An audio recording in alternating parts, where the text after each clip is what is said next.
levado cativo para a Babilônia. Eles haviam sido retirados de sua casa, eles haviam sido retirados de Jerusalém, levados cativos para serem colocados ali como servos. E a palavra do Senhor no livro de Jeremias, pois, a palavra do Senhor para mim e para você no livro de Jeremias, ela vai dizer que Neemias,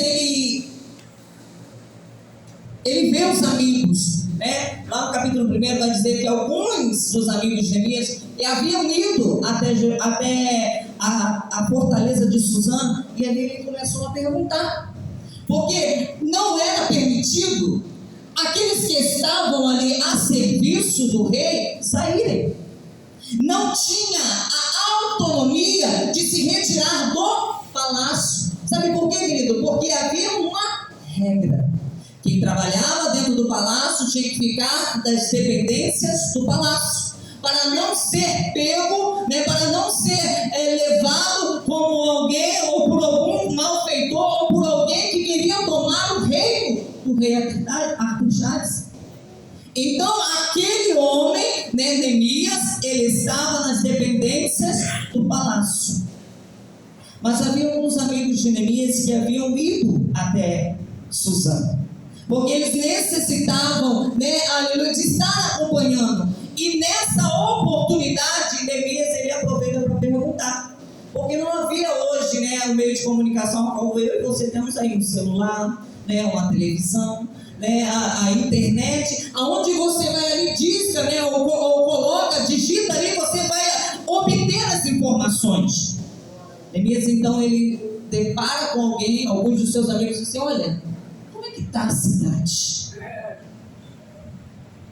Como é que está? Né? Como é que estão as boas novas? Tem boas novas trazidas de lá? O coração de Neemias estava na esperança de que aqueles homens, os seus amigos, diziam assim: olha, Jerusalém está lindíssima, Jerusalém está ali linda, perfeita. Mas não foi essa a história, não foi esse o relato. O que Neemias escuta é que as fortalezas de Jerusalém estavam em ruínas, portas queimadas. Ou seja, agora imagine, irmãos, uma cidade abandonada. Porque uma cidade, querido, para ela se tornar uma fortaleza, se tornar um lugar seguro, é necessário que os muros estejam o quê? Erguidos. É necessário que as portas estejam, aleluia, fixadas, firmes, para suportar qualquer adversidade que pudesse vir. Jerusalém era uma cidade propícia para qualquer pessoa invadir. Jerusalém era uma cidade em que qualquer pessoa que quisesse entrar e saquear as casas ali podia, porque não havia segurança. Não havia. Porque o que Neemias escuta é que os muros, as casas, as portas estavam queimadas. E isso chega ao ouvido de Neemias, que causa em seu coração angústia, porque agora ele se vê numa situação: eu quero ir, mas eu não posso. Eu quero estar indo até Jerusalém. Eu imagino que Neemias, quando escutou isso, ele queria ir correndo depressa, mas havia sobre ele uma responsabilidade. Havia sobre ele, né, uma responsabilidade, porque a palavra do Senhor vai dizer para mim e para você que ele era o quê? Copeiro. Você sabe o que é o copeiro? Você sabe o que é o copeiro? Talvez, né, hoje para nós a pessoa copeira é aquela que fica lá na cozinha, que fica lá fazendo um cafezinho. Lá no meu serviço, numa clínica onde eu trabalho, tem a menina que é da Copa. Ela lá prepara os alimentos, prepara o lanche. A função do copeiro era servir o rei. A função do copeiro era se apresentar, era quando era feito todo aquele mantimento e ele levava. Ele tinha uma responsabilidade. Ele tinha uma responsabilidade com o rei a qual ele servia. E o interessante, querido, que a palavra do Senhor e os relatos diziam que ninguém poderia se apresentar diante do rei, cabisbaixo, entristecido.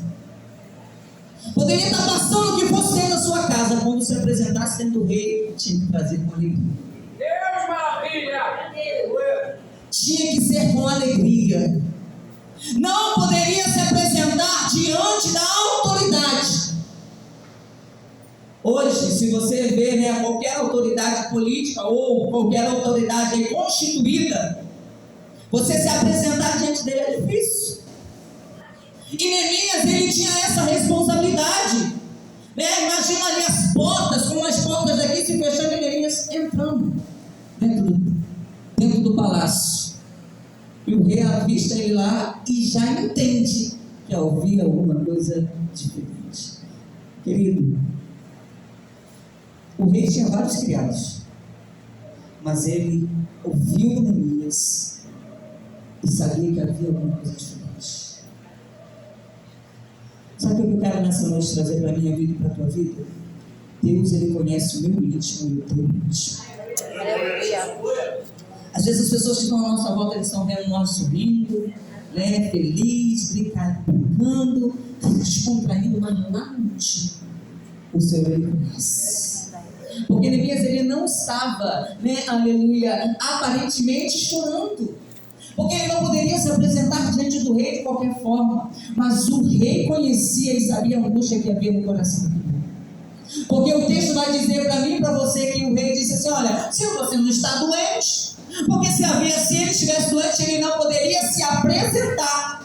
Ele teria que se ausentar, aleluia, e quando tornasse a sua saúde, aí sim se apresentar. Falei, então o rei conhecia e sabia: olha, você não está doente, mas há algo dentro do teu coração, há algo dentro da tua alma, há algo dentro do teu íntimo que transporta e que transmite uma angústia. Neemias não pôde se ocultar do que estava acontecendo. Neemias não pôde se ocultar do que estava acontecendo. E aí ele começa a relatar. Sabe, querido? Deus, ele quer ouvir de mim e de você.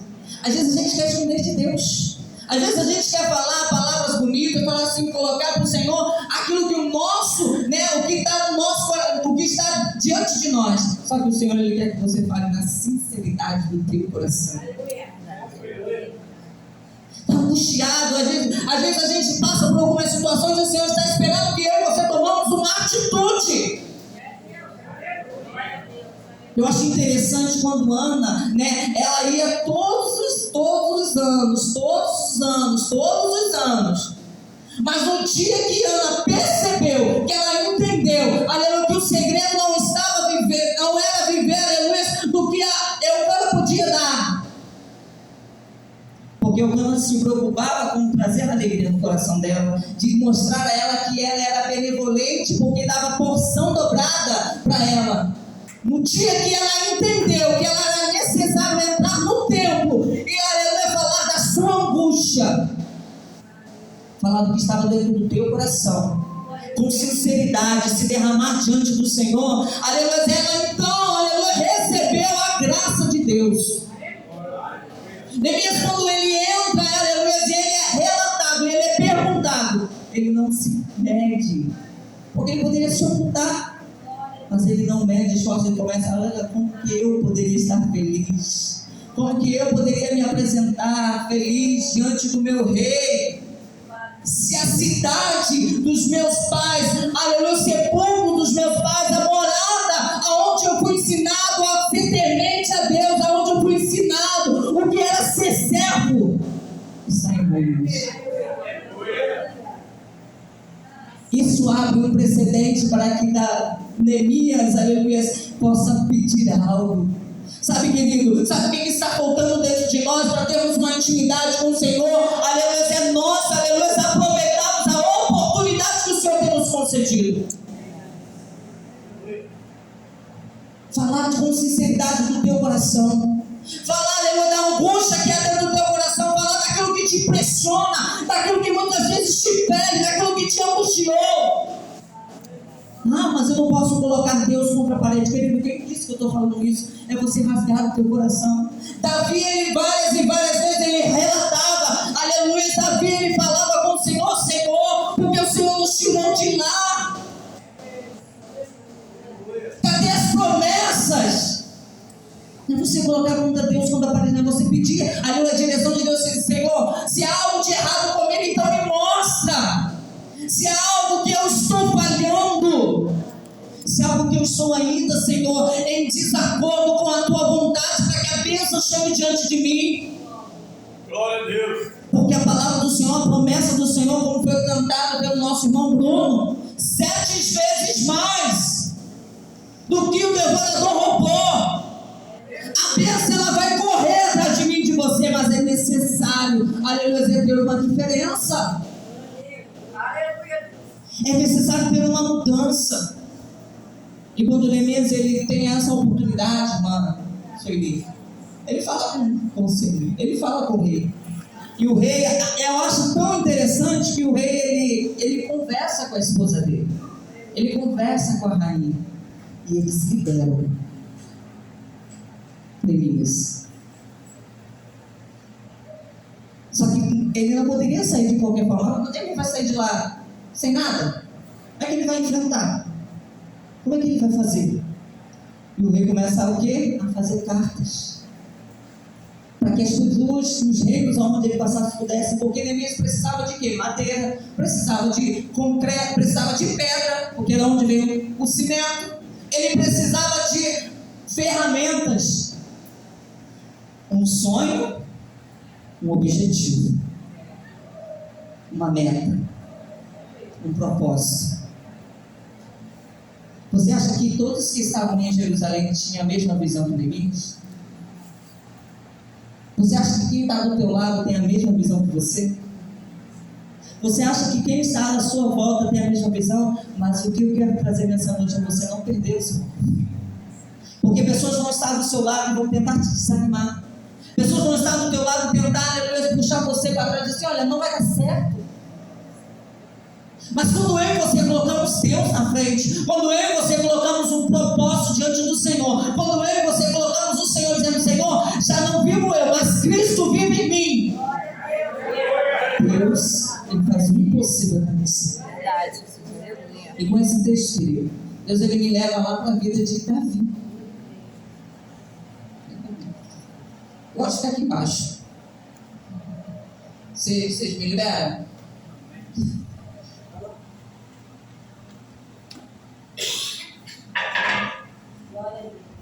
Deus, Ele me leva lá na história de Davi.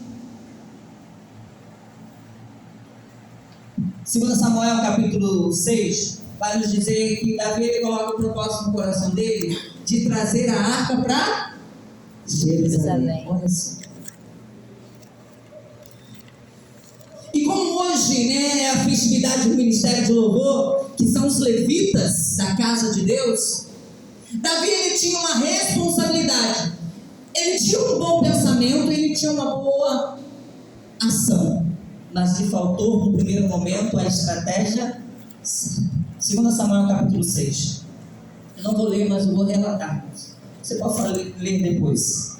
Davi, ele coloca isso no seu coração. Olha, nós vamos. Eles começam a se alegrar, todo mundo se alegra, se regozija, porque da mesma forma que Neemias teve uma boa ação, mas Neemias foi direcionado por Deus, Davi também tinha.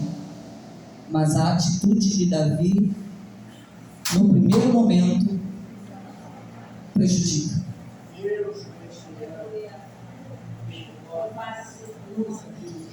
Aquilo que nós fazemos sem a direção de Deus, no primeiro momento, nunca vai dar certo. Deus vai quebrar a cara. Deus vai quebrar a cara. E a gente vai assim, mas era de Deus, mas era uma coisa para a igreja, mas era uma coisa boa. Isso. Mas se você não tiver a direção de Deus, por mais que seja para cá, ó, o serviço da casa de Deus, se você não tiver direcionado, querido, você não vai suportar, porque alguém vem e fala assim, está querendo se amostrar, está querendo ser maior do que fulano. Mas quando você tem a direção de Deus, você vai estar com o ouvido, você vai estar com o ouvido, aleluia, tapado, somente ouvindo a voz de Deus, porque foi Deus que colocou no teu coração. Neemias, ele então ajuda, né, tornou Davi a juntar Israel de forma numerosa. E ele falou assim: olha, é necessário a gente trazer a arca para casa, aleluia, do Senhor, a arca que havia sido roubada pelos filisteus. E todo o povo se alegra, se regozija, da mesma forma que nós nessa noite estávamos aqui. Só que se a gente ler os relatos lá no livro de Números, vai, aleluia, dar a instrução, porque Deus, ele deu a instrução de como deveria ser carregado a arca da aliança. Glória a Deus. Não era de qualquer forma. Para reconstruir os muros, Davi, Neemias não poderia reconstruir de qualquer forma. Deus, ele deu uma ordem que a arca deveria ser carregada nos ombros dos levitas.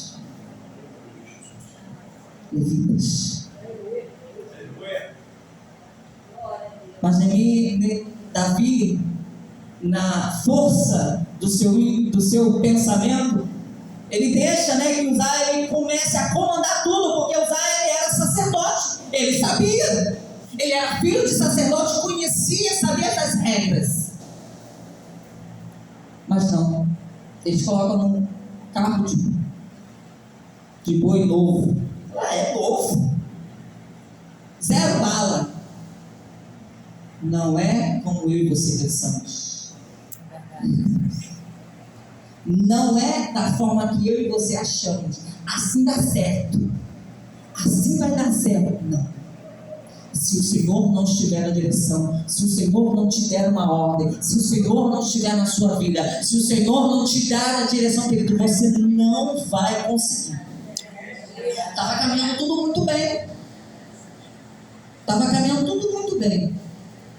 Só que a estrada, era irregular. Tinha buraco. E o carro começa a tombar. E Uzá, ele vê essa situação, ele vai querer se escorar para que a arca não caia. A atitude era boa, mas não era permissiva. Teve que um homem morrer para que Davi, aleluias, pudesse colocar o seu coração diante do Senhor. O coração de Davi, ele se entristece. Eles colocam a arca do Senhor, aleluias, na casa de um homem chamado Obed-Edom, que era como um copeiro, que cuidava dos utensílios, daquilo que era de valor importante. Ele havia uma responsabilidade sobre aquele Obed-Edom. E Obed-Edom falou assim: opa, a arca do Senhor, um bem tão precioso, vai estar hospedado na minha casa. Eu vou correr para saber como é que eu tenho que fazer. Quando nós aceitamos ao Senhor, Deus, ele nos deu uma regra, um livro, um manual. Sabe qual que é? Isso aqui, ó. A Bíblia. Aqui você vai entender o que você pode e o que você não pode.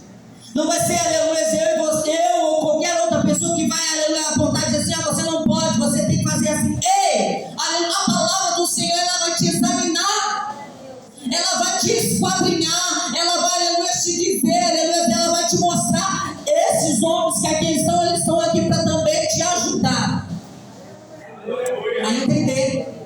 Porque estava sobre a vida do sacerdote, aleluia, instruir o povo.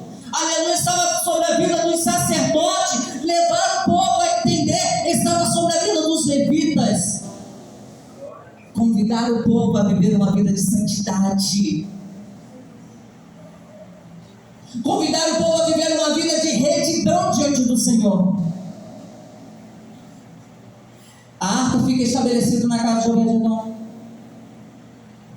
A alegria de Israel não estava restaurada, porque faltava algo.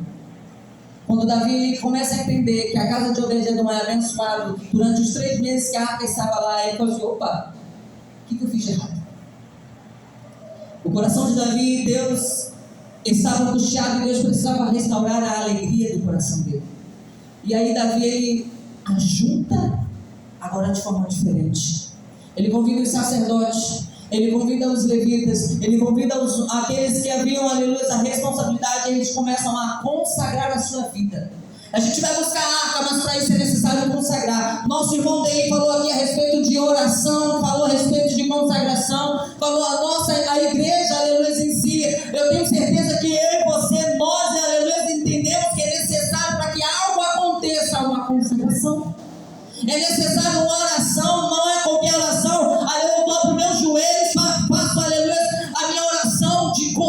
contínua.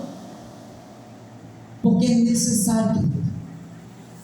Para que a restauração aconteça na minha vida, a alegria alcance a minha casa, é necessário ter uma mudança das minhas atitudes. Se eu sou um crente murmurador, se eu só vivo murmurando, marcou tal hora, está muito tarde, está muito cedo, eu não gosto desse hino, eu não gosto desse louvor, essa música não está legal, não, você está perdendo seu tempo, querido. Eu quero ser muito sincero com você, porque você e eu, aleluia, precisamos entender que estamos debaixo de uma autoridade. Vai só assinar com o seu juiz lá no fórum. Vai? E aí dentro da igreja a gente não quer entender. Aleluia, dentro da igreja a gente não quer entender. Dentro da minha liderança não quer entender. Davi, quando ele toma uma atitude, ele ajuda o povo. Fala, olha, cada um vai cumprir o seu ofício. Os levitas vão cumprir os seus ofícios, os sacerdotes vão cumprir o seu ofício, cada um no seu lugar, fazendo aquilo que foi instruído. Não queira roubar, não queira fazer aquilo que Deus não te mandou. Não queira estar no lugar onde o Senhor não te colocou. Porque vai pagar preço.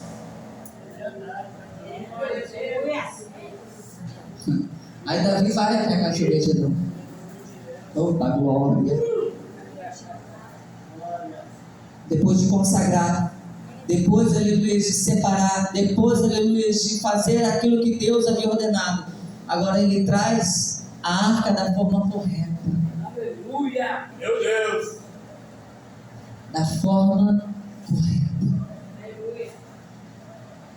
Neemias, quando ele estava reconstruindo um muro lá, ele estava porque sabia que uma cidade sem fortaleza, uma cidade sem muro, é invadida. Você tem a sua casa. Eu tenho certeza que na sua casa tem um muro. Se não tem um muro, tem uma cerca. Se não tem uma cerca, tem alguma coisa lá para dizer, aleluia, que ali é sua o quê? Propriedade.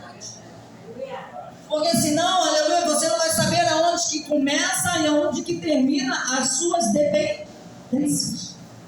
Neemias, ele estava dizendo assim, olha, se eu não fizer nada, alguém vai roubar em Jerusalém. Alguém vai saquear a cidade. Porque, irmãos, em volta de Jerusalém haviam, aleluia, pequenos moradias, mas Jerusalém era a fortaleza. Imagina, querido, uma cidade sem a sua estrutura. E agora Neemias, ele coloca isso no seu coração, aleluia, de governar. E aí o texto que nós lemos como segunda parte, lá no livro de Neemias capítulo 8, vai dizer a respeito disso. Que Neemias agora ele é estabelecido, né? Ele é colocado como governador, uma posição que ele em nenhum momento almejou. Porque o coração dele estava em reconstruir. O coração dele estava em trazer, aleluia, de volta a existência, a estrutura de Jerusalém. E aí, o profeta, o sacerdote Esdras, ele lê o texto que nós lemos. E a ordem era para que ninguém se estivesse entristecido. E eu acho interessante que ele vai dizer, olha, quem não tem, vai, aleluia, aquele que tem vai fazer o quê? Vai dar. Tinham que comer, festejar, porque não era dia de angústia, não era dia de tristeza, mas de alegria, porque o Senhor é a força. É o que nessa noite eu e você precisamos entender, que a minha força, a sua força não vem de nós mesmos. Não vem da nossa condição humana, não vem do nosso status ou poderio, não. Mas ela vem do Senhor.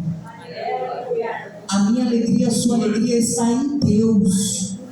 Para que eu e você pudéssemos estar aqui, Deus, aleluia, teve que enviar o seu único filho. O seu único filho teve que, aleluia, se dispor. Como foi dito aqui pela irmã Verônica, pela nossa irmã Verônica, já estamos aí na semana do Natal, né? Aonde, né, Se é comemorado, eu digo assim, irmãos, porque ninguém lembra. Até mesmo quem está dentro da igreja. A gente fala banquete, rabanada, panetone, e isso e aquilo. Nem lembra de Jesus.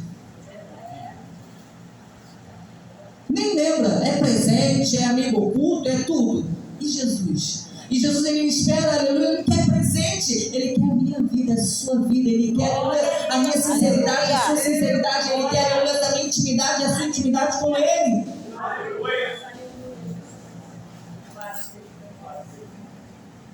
Glória a Deus.